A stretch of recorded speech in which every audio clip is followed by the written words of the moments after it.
Boa noite, está no ar mais um resenha semanal. Hoje vamos falar sobre 3 assuntos, nomeadamente a assinatura do memorando de entendimento entre o Presidente da República e a Renamo, as mexidas nos governos provinciais e, por fim, vamos dar, portanto, uma breve análise sobre o caso da detenção da Comissão de Gestão da extinta TPB, portanto, indiciada de desvio de cerca de 12 milhões de meticais. Temos como painelistas o Sr. Domingos Gundana, o Sr. Miguel Mabote e também o Sr. Mário Dixon, a quem desde já saúdo e desejo votos de um bom programa. Bom, vamos começar então com essa questão da assinatura do memorando de entendimento entre o Presidente da República e o líder, portanto, ou melhor, o líder interino da Renamo, neste caso concreto, o Sr. Ossuf Mamad.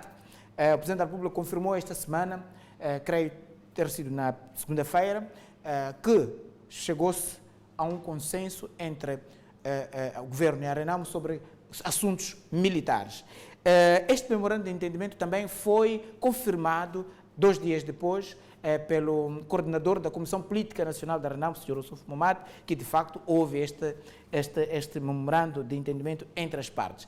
Mas algumas vozes da sociedade civil criticam este modelo, apesar dos resultados positivos que o modelo está a trazer, sob o ponto de vista da edificação da tão almejada paz no nosso país. Algumas vozes criticam este modelo, alegando que este secretismo nesses processos de negociação, principalmente no que tange a questões militares, pode também criar uma letargia, sob o ponto de vista da implementação concreta desses acordos, bem como a sua fiscalização do cumprimento. Portanto, gostaria de ouvir a vossa opinião em relação a este ganho bastante importante no processo da consolidação da paz no nosso país, ao abrigo do diálogo político já em curso, tanto na República de Moçambique. Como é que olham para esta situação?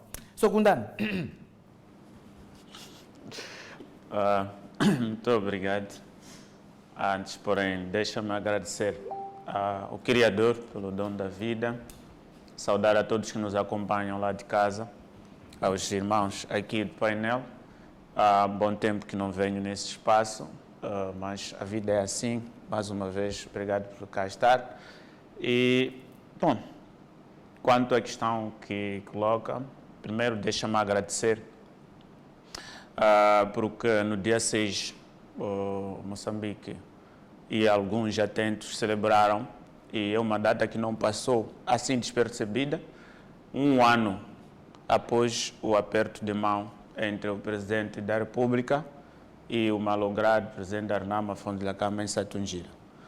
Então, no dia 6 de agosto fizemos 1 ano e o Presidente da República veio lembrar aos moçambicanos que o projeto que está a se levar a cabo até aqui também é fruto deste encontro, porque dela, por detrás, muita coisa aconteceu. Tivemos contactos via telefone, a aproximação da conversa dos 2 líderes na época, e culminaram com a cessação de hostilidades que nos levaram a um caminho que hoje estamos a trilhar. E a ida do presidente Nilson Gorongosa naquele momento foi de demonstrar aos moçambicanos, todos nós, que afinal de contas podemos ter diferenças, mas juntos sentados temos saídas.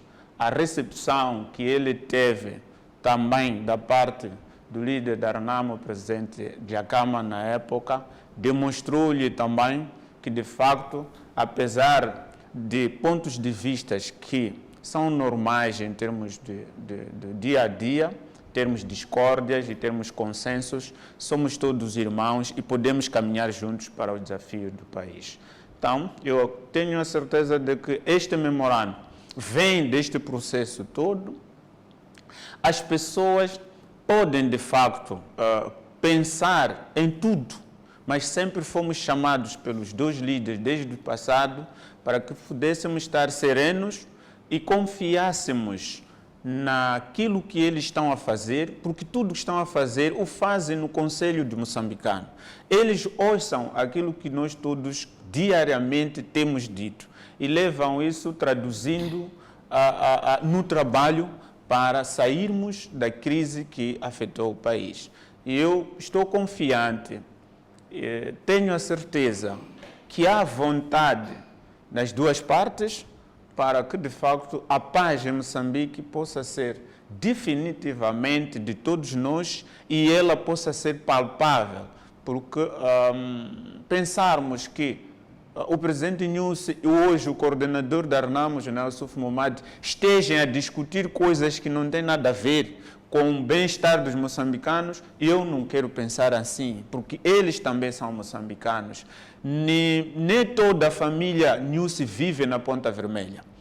Está no bairro, está no distrito, está no posto administrativo. Nem toda a família o Sufo vive na Gorongosa. Está em todo o canto do país. Então, o sofrimento não é apenas de pessoas alheias, é sofrimento do povo moçambicano, do qual esses líderes fazem parte. Então, tudo o que estão a fazer, tenho a máxima certeza que estão a fazer olhando para eles mesmos, como moçambicanos, e deixar frutos para Moçambique. Agora, é normal, vamos ter isso. Sempre tivemos isso, a contestação do formato, mas eu quero lembrar que, às vezes, é importante termos a confiança. Vamos dando os nossos subsídios de várias formas, mas acreditarmos que essas duas pessoas, ou este grupo, porque estamos a falar do Presidente da República e do coordenador da Renamo hoje, mas já há uma equipe envolvida que trabalha todos os dias. Há moçambicanos que não dão rosto, mas são consultados sobre o processo todos os dias. Há amigos de Moçambique que são consultados todos os dias e participam. Então, há um grupo coordenado que faz o trabalho do dia a dia. Então, eu estou confiante que o processo vai ter um bom desfecho. Muito bem. Somário Dixon, como é que olha para este memorando de entendimento entre a Presidente da República e a Renamo, que acontece justamente quando o país assinalou a passagem dos primeiros 365 dias após a ida do presidente Filipe Nyusi à Gorongosa para encontrar-se com o então líder da Renamo, Afonso Dhlakama, e os resultados que, de facto, este contacto direto que incitado pelo Presidente da República, os resultados que aconteceram, portanto, desde lá até esta parte, que culminaram, inclusive, com a revisão pontual da Constituição, com a aprovação, portanto, do pacote eleitoral pela Assembleia da República na última sessão extraordinária. Como é que olha para este processo? Olhando também a questão da crítica que é formulada pelo aparente secretismo no processo negocial sobre os assuntos militares. Primeiro, deixa-me cumprimentar os nossos telespectadores e agradecer àqueles telespectadores que me abordaram na fronteira sul-africana, no lado sul-africano, que encheram-se de coragem, as duas miúdas ali com os 4 jovens que dentro da migração sul-africana, das instalações, pediram posar comigo e tendo até provocando curiosidade na própria polícia sul-africana. E dizer, estão de parabéns os jovens. Parabenizar também ao chefe do Estado pela vitória sobre os desafios que enfrentou desde 2014. Vimos hoje o Fundo Monetário Internacional a falar positivamente sobre o nosso governo e depois a recomendar algumas medidas que são medidas suaves, contraditoriamente aquilo que vinha fazendo desde 2014. Respondendo à pergunta que me faz, eu quero parabenizar o chefe do Estado, parabenizar o líder interino da Renamo pelos consensos contínuos e pelo memorando de entendimento sobre a desmilitarização militar. Este é um passo que mostra a sabedoria dos dois dirigentes e das equipas que constituem o grupo de diálogo. Tudo tem que estar no papel. Tudo tem de estar escrito sobre quem vai ser desmobilizado, quem vai ser integrado, quem vai ser posto à parte daqueles que vão para casa. Então, isso amanhã vai nos ajudar, as futuras gerações quando forem a fazer a história deste país, vão se basear nestes memorandos para poder explicar os percursos que o país levou. Olhando bem, segundo o que está a me perguntar, quer me parecer que o país está a caminhar a passos largos para uma paz efetiva. O meu colega estava a falar de que a paz efetiva, o sofrimento do povo, não é só o sofrimento do povo que é simpatizante e membros da Frelimo, é sofrimento de todos, mesmo simpatizantes e membros da Renamo, o sofrimento é todo. Mesmo os que vivem nas grandes urbes também sofreram sequelas dos desentendimentos e dos conflitos. Indo para o pensamento de algumas populares sobre o secretismo e da sociedade civil, é importante começarmos a perceber, e que é aquilo que também se diz constantemente, de que quando há um assunto a tratar, é melhor o assunto ser secreto, só se tira ao público quando o assunto já está maduro para ser realizado. Tudo que é divulgado antes de se realizar é passível de comentários, é passível de desejos maléficos e começa a não dar certo. Nós vimos muito bem aquelas conversações que duraram 6 meses, como eram de vez em quando divulgados, chegava-se a um consenso hoje e no dia seguinte, quando se voltasse, aquele consenso voltava a estaca zero. Então, neste momento, os dois líderes, com o grupo de contactos que têm, quer do Ministério da Defesa, quer da comunidade internacional, quer da direção militar da Renamo, esses estão a fazer tudo por tudo e tudo que está sendo feito vai sair no papel e será assinado. A sociedade civil, a nós todos, nos interessa é a paz. E essa paz não está a ser negociada com pessoas dos Estados Unidos, não está a ser negociada com pessoas da Inglaterra, não está a ser negociada com quaisquer potência estrangeira, está a ser negociada com moçambicanos e entre moçambicanos, conscientes e preocupados com o seu país. Estão de parabéns os dois partidos, estão de parabéns o Presidente da República, está de parabéns o líder da Renamo por isto. Isso passa necessariamente para nós demais, nós deputados, nós membros do partido, nós secretários do partido, nós administradores, nós governadores, para mudarmos a nossa linguagem de encarar o assunto, mudarmos a nossa linguagem de falar, mudarmos a linguagem belicista que nós temos de chamar as pessoas, começarmos a nos confiar, começarmos a nos conviver sabendo de que somos diferentes. A diferença não está só na política, a diferença está a partir de eu, porque o meu pé direito, quando avança, o meu pé esquerdo volta para trás. Então há contradições aqui em mim. Antes de eu sair fora, eu permaneço em contradições. E essas contradições então passam também para o outro. Portanto, eu quero acreditar de que nós estamos no caminho certo e vamos chegar ao desarmamento. Não haverá nenhuma arma que há de ficar ainda escondida, como aconteceu no próximo passado. Muito bem, Sr. Miguel Mabote, qual é a apreciação que faz em relação a este processo? São 365 dias depois que o Presidente da República, de uma forma descomplexada, totalmente decidiu ir a Gorongosa para encontrar-se com o líder da Renamo e de lá até cá o nosso país está a vivenciar momentos históricos que culminam de facto com a consolidação, ou melhor, a reedificação desta paz que todos nós almejamos. Muito obrigado e primeiro agradeço a Deus pela saúde e proteção.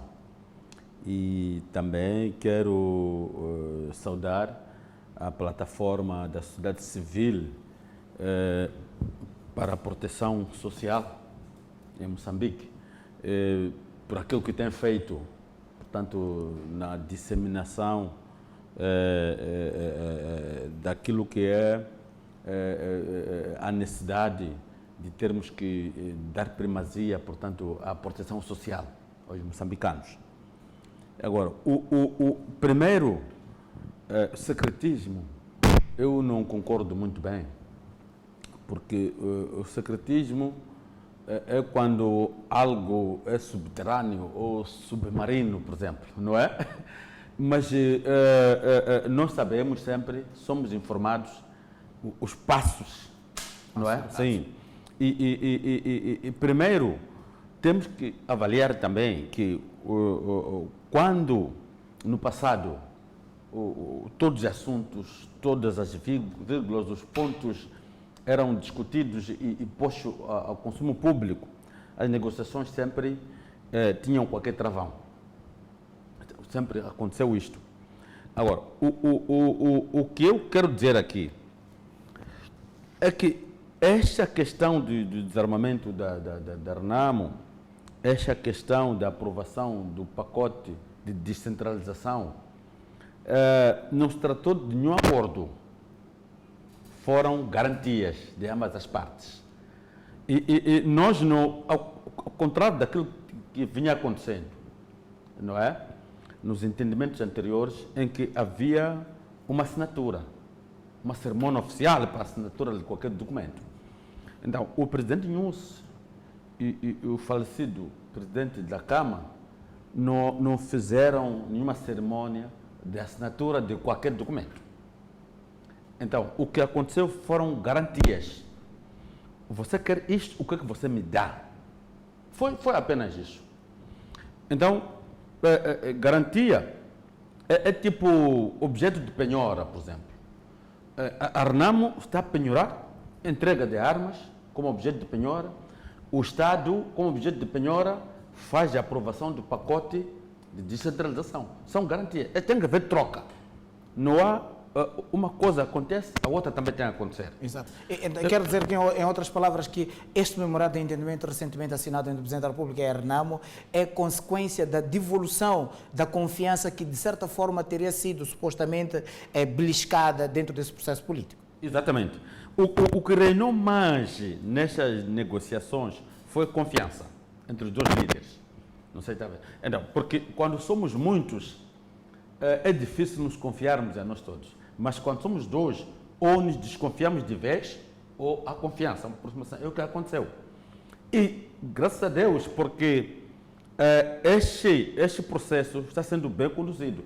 Também o continuador da parte da RENAMO, que é Sua Excelência, o General Yusuf Momade, também está a tomar conta do recado. Acho que não tira vírgula, nem tira nenhum acento. Nenhum acento. Ele, dentro do caráter dele, ele faz o cumprimento daquilo que se acordou. Agora, o que temos que fazer aqui é pegarmos aquilo que pode chamar de efeito cascata desses entendimentos. Exato. Quer dizer, não terminar só no topo, mas é preciso descer até as veias de cada grupo político, de cada grupo social, nas aldeias, não sei o que. Há um entendimento, nós também aqui embaixo temos que nos entender. Exato. Não podemos dizer que esta é a RENAMO, discriminamos a pessoa na base da sua cor política, ou vice-versa. Todos somos moçambicanos e de tribo, nem digo. Então, a única coisa que eu vejo aqui, neste memorando de entendimento, é o cronograma, o que é que começa, o que é que termina, por exemplo.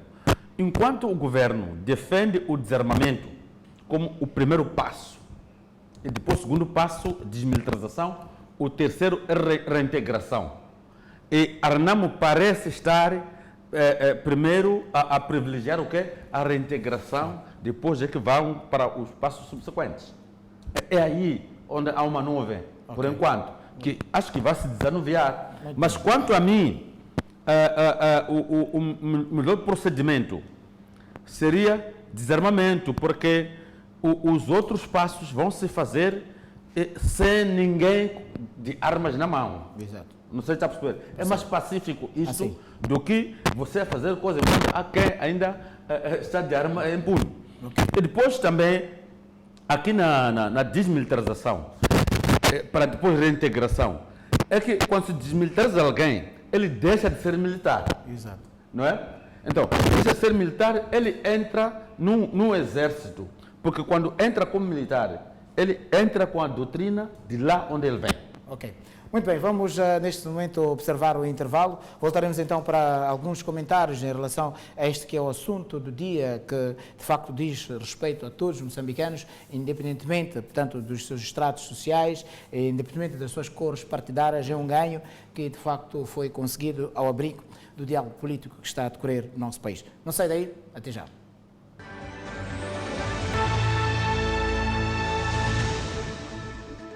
Muito bem, estamos na segunda parte do Resenha Semanal. Só mesmo um comentário rápido em relação ao primeiro tema. Gostaria de ouvir rapidamente de vós. Não acham que provavelmente o receio de algumas pessoas em relação ao processo negocial tenha que ver com o fato da necessidade de se evitar que erros do passado possam ser cometidos novamente neste mesmo processo?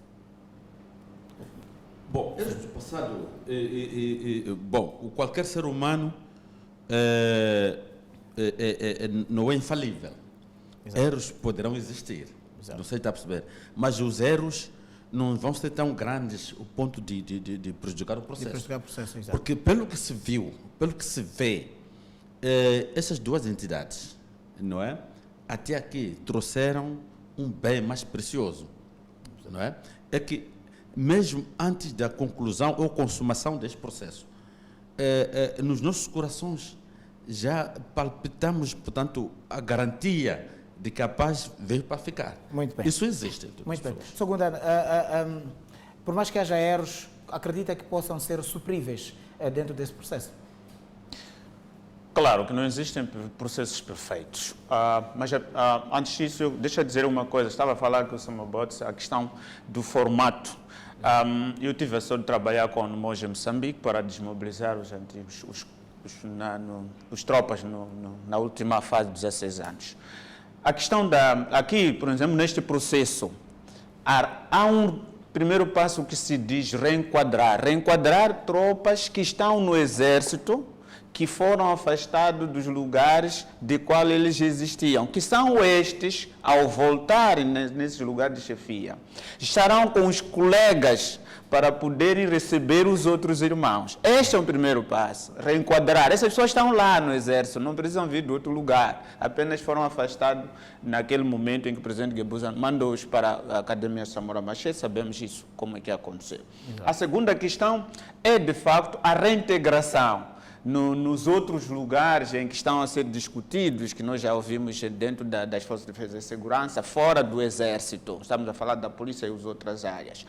Este é o passo seguinte, a desmobilização e entrega de armas. Esses que são reenquadrados praticamente já estão a ir pegar um outro instrumento, não é? Exato. Mas aqueles que vão para casa, porque ninguém há de ficar mais, não existe nenhum quartel para ficar, esses fazem a entrega de armas, são desmobilizados, são reintegrados na sociedade. Então, esses passos que devem ser feitos. E foram feitos no passado, fizemos isso para a unificação do Exército. Os que foram para o Exército foram com seus instrumentos, foram entregar ao Exército e foram dados novas coisas. Os que foram desmobilizados para irem para casa, entregaram as armas.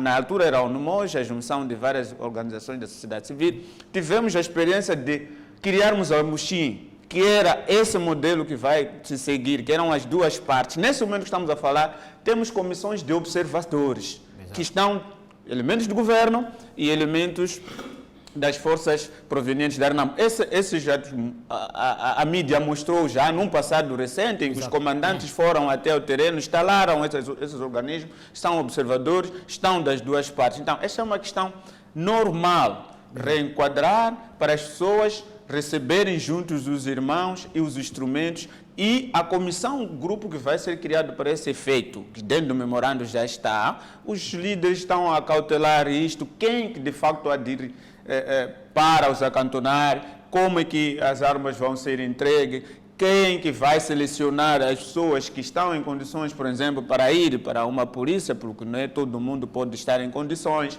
os que não estão em condições entregam a quem os seus instrumentos, isso vai. Então, é um processo normal que vai acontecer. Muito bem. Samara Dixon, como é que olha essa questão? Não acha que provavelmente o receio aqui seja de que haja essa possibilidade de se cometer erros do passado?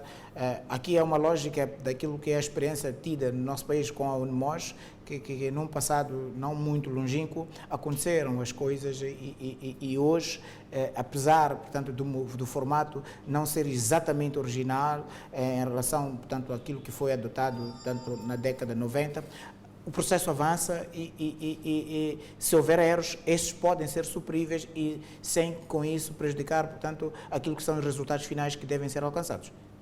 Ok, deixa-me tentar salientar o que estava a dizer o Gundano. É só para dizer que se há uma classe de pessoas que é fácil fazerem as coisas, são os militares. Os militares recebem ordem, executam logo. Portanto, a reintegração, enquadramento, é uma coisa que pode ser feito sem nenhum problema. Quero acreditar de que quando o chefe do Estado e o líder da Arnamo dizem de que nos próximos dias vão anunciar o cronograma, os passos subsequentes, exato, está tudo acautelado, não vamos ter nenhum problema.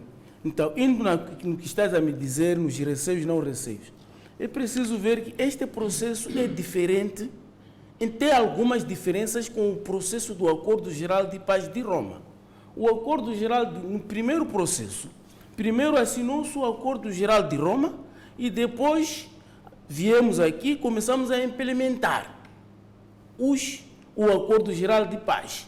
As Nações Unidas, Unimos, acantonamento, tudo. E depois introdução de multipartidarismo, tudo aquilo. Mas neste processo não está assim. Primeiro foram os entendimentos e depois, gradualmente aos entendimentos, está sendo introduzido o resultado dos entendimentos. E no fim esperamos um acordo geral. Exatamente, o resultado dos entendimentos. Então nós temos agora, primeiro foi a descentralização. Os consensos alcançados já foram aprovados no Parlamento e já estão a ser executados. Agora, da descentralização, agora entramos no contexto de desmilitarização. Então, também está sendo paulatinamente acautelado. Quer dizer, faz-se uma coisa e realiza-se imediato. Faz-se a realizar. Então, desta forma, acreditando e secundando as palavras do senhor Mabote, não há secretismo, há sim entendimento e execução. E depois, para nos mostrar de que tudo está sendo feito com muita cautela, com muito peritagem, já há memorando do entendimento assinado. E é resultado daquilo que está sendo realizado. Então, no fim, teremos o acordo final, que será uma forma de dizer tudo já está consumado. Então, a partir daqui para frente, vamos avançar. Aquele que sair sobre todos esses memorandos, acordos finais, já será passível de levar às justiças internacionais, porque estará a violar aquilo que foi acertado e foi rubricado e foi concessionalizado. Muito bem. É dessa forma que eu estou a ver. Muito bem, vamos olhar agora o segundo tema, tem que ver com algumas exonerações que o Presidente da República realizou, portanto, do mês passado a esta parte, exonerou, portanto, alguns governadores, nomeadamente o governador de Sofala, o governador de Manica e o governador também do Niassa. Essas mexidas de Filipe Nunes, principalmente na região centro do país, sem querer com isso deixar de lado, portanto, a província de Niassa, como é que vocês olham? Bom, as exonerações foram feitas no centro, não foram no centro, começaram aqui, alguns ministros foram substituídos. Se recorda, o ministro das Obras Públicas foi substituído. Exato. E então, as exonerações começaram daqui e foram gradualmente indo. Também não começaram agora. Se foram a saber, o ministro da Agricultura foi substituído e passou para dos negócios estrangeiros. O ministro da Juventude também foi substituído, foi nomeada uma ministra. Então, as exonerações são contínuas. Se for a ver, o ministro dos Recursos Minerais foi mudado e sempre está acontecendo. O PCA da TVM foi mudado. Então, as exonerações exonerações são contínuas, é um processo contínuo. Agora, neste preciso que está a me falar, dos governadores do centro e do norte, existem exonerações na dinâmica de acordo com na dinâmica da função de acordo com os resultados alcançados. Estou a falar do doutor Mundian, que saiu de Manica, onde o presidente, na visita que fez a Manica, e declarou publicamente de que a produção na Manica tinha sido muito excelente, a província estava a caminhar, estava a se desenvolver, já havia indústrias montadas. Estou a falar daquela que vai trabalhar com mármore, e depois também vimos a governadora da província de Sofala a aceder para a embaixadora em Luanda, mesmo não tendo seguido a carreira diplomática, mas vai responder pela diplomacia. Então, por fim, temos esta exoneração do governador do Niassa, que, no meu entender, não tem nenhuma comunicação oficial. No meu entender, como cidadão, na minha perspectiva e na minha experiência na vida da governação. O governador, se nós formos a ver, o governador de Niassa é exonerado depois da visita do chefe de Estado, onde o chefe de Estado reprova o relatório e diz para voltarem a fazer o relatório. Então, nas reuniões que fez, o chefe do Estado encontrou muita contestação e veio ao público dizer. E como se não bastasse, na semana passada, há um golpe de machadada, que é golpe dos golpes, sobre os fatos, quando desaparecem algumas pontas de marfim, em grande número, nos armazéns da Direção Nacional de Fauna Bravia, na Direção Provincial de Fauna Bravia. Então, e a quantidade é maior. E se formos a ver, analisar, o nosso chefe do Estado já recebeu prêmio nos Estados Unidos sobre a conservação, sobre a sua ação no combate à caça furtiva. E o nosso país já apareceu um contentor na Malásia e na Tailândia com marfim cheio a dizer que vem de Moçambique. Então, quando desaparece uma quantidade considerável de marfim e o chefe da província não sabe, isso põe imediatamente um alvoroço na governação. Eu quero acreditar que são essas duas questões, esses dois elementos que provavelmente podem ter concorrido para a exoneração. Se for a exoneração pela negativa, eu quero acreditar que é por esses dois assuntos. Segundando. Muito obrigado. Sim, primeiro é preciso ter a certeza de que o Presidente da República ele é livre. A lei o assiste de nomear e exonerar esses titulares de cargos que até hoje a lei assim o coloca. São suas pedras, é com estas pessoas que ele acha que pode levar a bom bordo aquilo que é o seu programa. São essas pessoas com quem ele governa o país e são com essas pessoas com quem ele será submetido à prova dos novos para os moçambicanos, quando ele voltar a dizer a esses moçambicanos que quer voltar a vos governar. Então ele olha para várias coisas. Eu vi visitas que o chefe de Estado fez ao nível das províncias. O sistema que agora está a usar, quase o mesmo que usa o Lourenço aqui em Angola, prova oral com os dirigentes de base, e nós estamos a ver que tipo de aparelho governativo temos na base, que tipo de pessoas temos na base, pessoas que perante o seu chefe não sabem dizer as coisas claramente, e ele de facto, onde encontra boa coisa, tem que manter boa coisa. Aliás, na sua explicação dizia mesmo, a equipa estando a ganhar, é necessário refrescar, é uma linguagem corretamente política, mas ele que sabe o que está a fazer e nós não podemos condená-lo. De facto, estava a trazer um dado aqui, o irmão Dix, é um dado muito real. Se de facto o nosso país, um chefe de Estado que representa a nós, é dado um prêmio para Moçambique sobre uma determinada área e depois vê-se que, afinal de contas, há fuga total daquilo que é responsabilidade e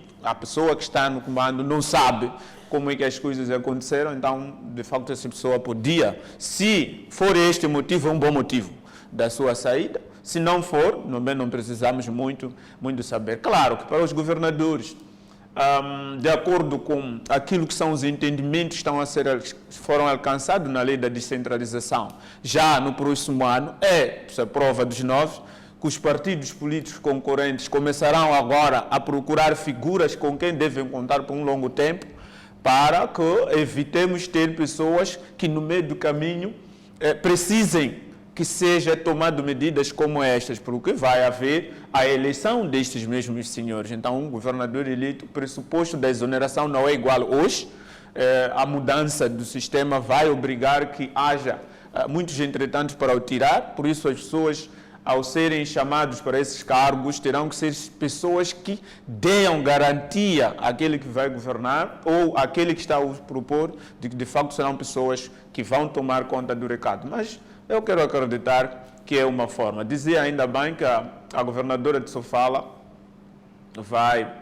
foi para Angola, não é diplomata, mas é confiança política. Ela tirou-se dali. Aliás, o presidente da República não só fez mexidas como governo, também fez mexida como presidente do partido, mexeu vários secretários provinciais do seu partido.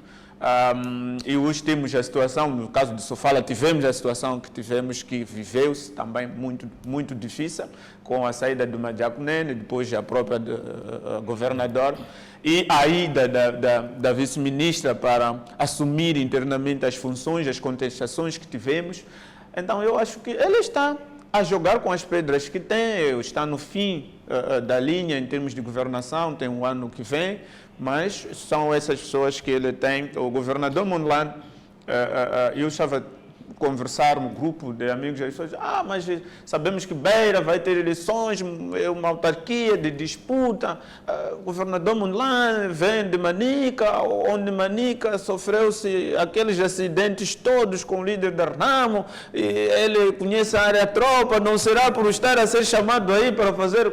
Eu dizer, não, nós estamos em paz, ele é um governador, governa no âmbito das diretrizes do Estado moçambicano, não tem nada a ver com isso, mesmo se tivesse sido chamado para ser comandante provincial da polícia, é nesta polícia que queremos integrar os outros irmãos, então tudo está em paz.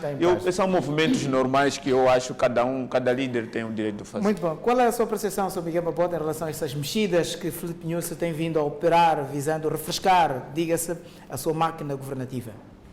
Bem, primeiro, deixa-me observar que o presidente Nyusi optou, portanto, no estilo, portanto, da nomeação dos governadores provinciais, ele optou por transladação em 60% daquele que foi o estilo do presidente Guebuza na nomeação dos governadores.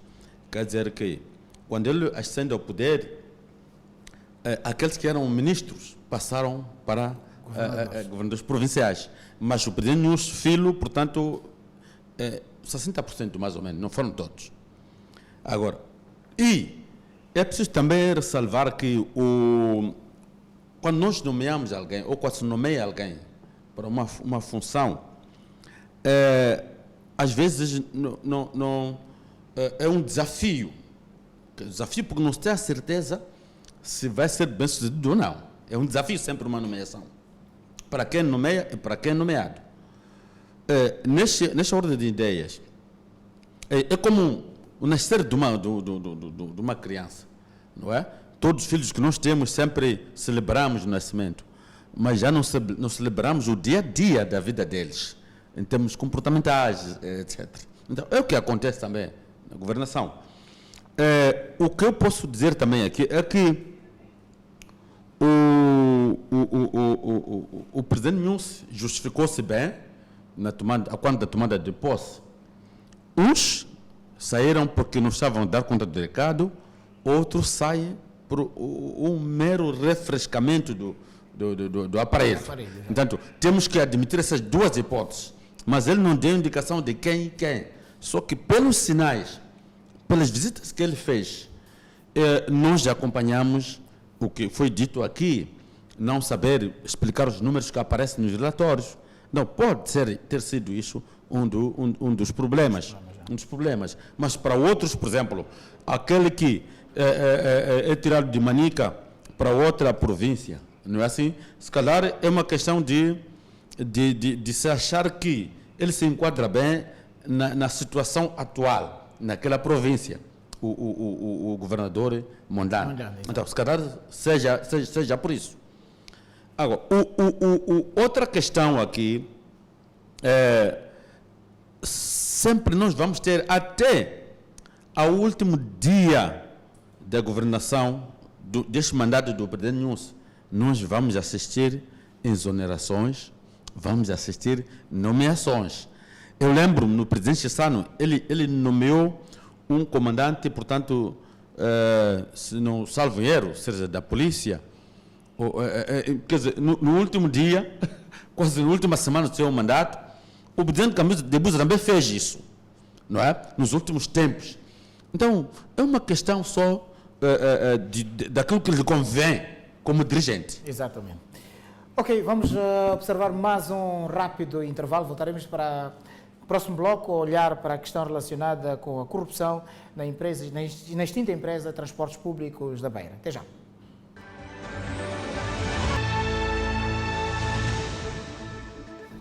Estamos na terceira e última parte do programa. Esta semana, a Procuradoria Provincial de Sofala deu uma informação que dá conta de que foram detidos 5 membros da Comissão de Gestão da extinta TPB, que tinham, portanto, por responsabilidade entregar ao Ministro dos Transportes e Comunicações e também ao Ministro da Economia e Finanças o relatório, portanto, sobre o património a transferir da extinta TPB para o Conselho Municipal. Na altura, quando se discutia a questão da transferência de TPB para o município de Maputo, houve muito debate, até houve quem dissesse que tratava-se de facto de um presente envenenado que estava a ser entregue ao Sr. Davis Simango, e posteriormente constatou-se que, afinal de contas, esta equipa também de gestão da extinta STPB criou um fundo ilegal que servia para subsidiar-se, sob o ponto de vista financeiro,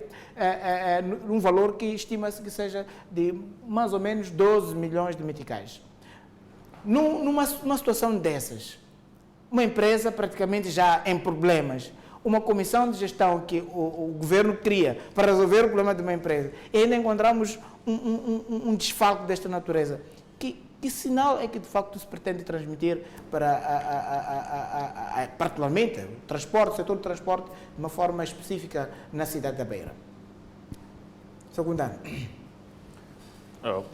Obrigado. Pensei que começasse para o senhor administrador aqui, que entende bom a área de transporte. Ele é suspeito. É suspeito. Ele entende a área de transporte. De facto, é doloroso, porque quando se criam empresas, elas primeiro têm como um condão beneficiar ao cidadão. E o cidadão é este primeiro trabalhador da empresa, depois os utentes.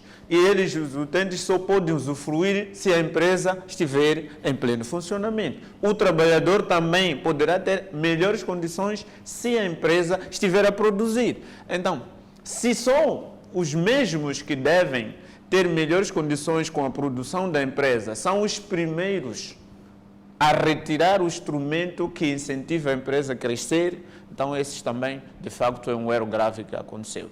Essas coisas de transferências, já se percebia de facto o barulho que houve na Beira.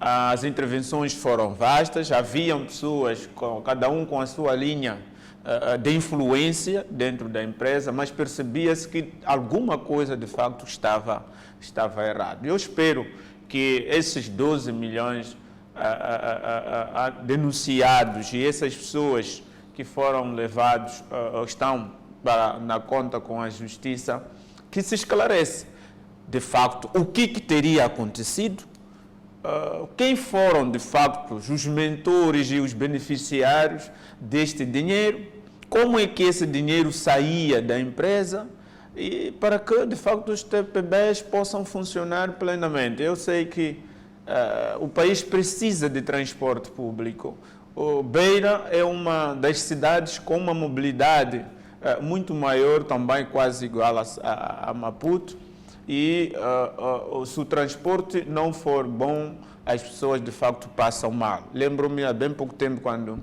fizeram greve os trabalhadores das TPBs e as pessoas passaram momentos de aflição. Então, pessoas, para mim, como alguém que olha para uma gestão da coisa pública, com um olho clínico de que isto não me pertence, mas pertence a nós, e existir alguém com coragem de desgraçar onde ele mesmo produz, se era sabotagem, se era querer ganhos pessoais, eu acho que foi um erro e é preciso de facto que as autoridades trabalhem afincadamente para trazerem resultados reais sobre o processo. Muito bem. Sr. Dixon, como é que olha para este caso, tendo em conta que acontece esta denúncia anónima numa altura em que o Governo fez um esforço titânico para devolver a imagem, portanto, dos transportes públicos no nosso país através da injeção de novos autocarros? Obrigado. Primeiro, quero parabenizar a Procuradoria Provincial de Sofala, a Cernic e ao Sistema Judicial da província de Sofala por este caso e também por outros casos que vêm sendo reportados. E se formos a lembrar, a província de Sofala já vem julgando, condenando funcionários públicos, funcionários de empresas privadas acusados de corrupção. Não é só esta vez. E também dizer que aqui, neste caso, está demonstrado o contrário daquilo que vem sendo propalado, em que se diz as empresas públicas de transporte não dão nenhum rendimento. Ora bem, uma viatura é nova. São 20 viaturas novas que nos primeiros 3 ou 5 meses ou 6 meses não precisam de nenhuma manutenção. A única coisa que precisam é combustível só. Então, toda a receita que eles fazem a partir do primeiro dia do mês até o último dia do sexto mês, toda a receita é depositada. Onde é que vai? Porque depois essa mesma viatura, quando começa a ter problemas, já é arrumada, é parada. Por isso que nós encontramos muitas viaturas nos parques do Estado, sobretudo transportes de empresas do Estado, paradas. Outros por causa simplesmente de bomba de travões. Por causa de simplesmente o presidente, quando foi no TP, onde o colega do painel é administrador, encontrou viaturas paradas por causa de pneu, câmara de ar. Então, são 12 milhões de meticais que foram descobertos e quantos outros milhões que não foram descobertos? Por isso que eu parabenizo. Porque este país, quem deve tirar da pobreza não é o português que há de vir, não são os chineses que nos mandam os masbombos, somos nós. Quem deve dar um transporte digno de respeito à população, um transporte luxuoso, que alguém quando vai na machamba dele no bobole, sobe, quando chega lá até sente que não pode levar a enxada de qualquer maneira, tem que meter num saco amarrar, porque o transporte é luxuoso. Somos quem deve garantir, somos nós. E a manutenção. Então, está aqui provado. Eu espero que esta prova dos 12 milhões de Sofala alerte os demais gestores de todo o país, das empresas públicas, para tomarem em conta o recado. A gente vê machibombos aí, estão sujos, não são lavados. Por que não é lavado? Por que não é limpo? Por que não pode admitir 5 pessoas só para lavar os machibombos? Quando o machibombo chega, é lavado, é varrido e é perfumado. Por quê? Então, aqui está clara. Clara. Bem. Então, é isso que eu tenho a dizer. Parabenizo muito e dou muita força ao sistema, àqueles juristas, aqueles advogados, aqueles inspetores da CIRNIC que se empenham muito em investigar até descobrir onde estão as 500 que as empresas públicas produzem quando recebem novos carros. Muito bem. Sr. Miguel Mapode, da sua experiência como administrador de uma empresa pública de transporte, como é que olha para uma situação dessa natureza, numa altura em que, de facto, o governo fez muito para, de facto, dar uma imagem diferente ao setor dos transportes através da injeção de novos autocarros, mas infelizmente encontramos situações dessa natureza numa empresa que estava, de facto, a ser gerida para ser entregue, portanto, a uma autarquia? Muito obrigado. Bom, primeiro, o tema que eu tenho aqui, nós estamos a debater o problema de transporte. Estamos a debater desvio de dinheiro. Desvio de dinheiro. Exatamente. Eu gostaria que nos cingíssemos desvio de dinheiro. Exato. Não transporte, porque senão vamos nos perder. O que aconteceu na TPB, nós estamos a falar de problema de transporte, é o desvio de dinheiro. Exatamente. Exato. Agora, porque se formos a discutir o problema de transporte, há muitas nuances, não é? E aí vamos ter que conceder mais uma hora para dar aulas, né? Para eu esgrimir os argumentos sobre essa área, não é? Muito bem. Então. E outra coisa, não. O desvio dos dinheiros ocasiona que os machibombos avariem e quando avaria não tem reposição de peças. Muito bem, na educação há desvio de dinheiro, na justiça há desvio de dinheiro, não é? Na polícia há desvio de dinheiro, na defesa há desvio de dinheiro. Ok? Agora, o que eu estou a dizer aqui, em caso concreto, nós estamos a tratar de desvio de dinheiro, não transporte. Muito bem. Porque senão eu havia de dizer que os mais bombos de transportes públicos, não é? Se estão concebidos para levar 60, levam 80, não é? E dos 80, quando nós vamos estiver cheio, só talvez metade é que tem bilhete inteiro, não é? Os outros pagam metade, porque são alunos, os outros... Há muita coisa, muitas nuances que podemos discutir. Tá bem, então, mas o que eu queria dizer no corrupção é isso. Bom, é que quando faz de transição, essa foi uma comissão de transição. Exato. Gestão é transição. Exato. Não é? A transição é uma ponte. Passar de um ponto para o outro. Agora, essa gestão transitória, o indivíduo continua inteiramente vinculado à instituição anterior, quando é nomeado por uma comissão de gestão. Ele não pertence àquela instituição. Exato. Não sei se está a perceber. Está vinculado à sua anterior instituição. Exato. O que aconteceu é que as pessoas, provavelmente, eles acharam que deviam usufruir de algumas mordomias inerentes àquelas funções de gestor de uma empresa pública. Não é? Enquanto eles não estavam nesse direito. Exato. Uma comissão de gestão é apenas transitória. Então, eles viram aquilo como... É um governo de transição. Exatamente. Exato. Viram aquilo como se fosse o fim. Então começaram a ver, por exemplo, as contas, porque uma empresa pode ter 5, 6 contas. Exato. Então começaram a ver que ali podiam tirar, sem perceber que eles estão a fazer transição. Aquilo que encontraram, levar por inteiro, entregar para o destinatário. É só isso. Transição é isso. Houve um erro aqui. Para mim, é preciso, de facto, averiguar, investigar. Caso haja indícios ou provas, não é? As pessoas devem ser sancionadas. Muito bem. E desta forma colocamos o ponto final ao nosso resenha semanal, que foi marcado então o tema de fecho, a corrupção na extinta TPB, portanto um governo, entre aspas, de transição, que deixou de criar condições para a transição e dedicou-se, portanto, ao desvio ou desfalque na ordem de cerca de 12 milhões de meticais. Assim que nos acompanhou, resta-nos desejar votos de uma ótima noite. Marcamos o próximo encontro para o domingo que vem. Até lá, continue na nossa companhia, a TV Miramar. Boa noite, até a próxima.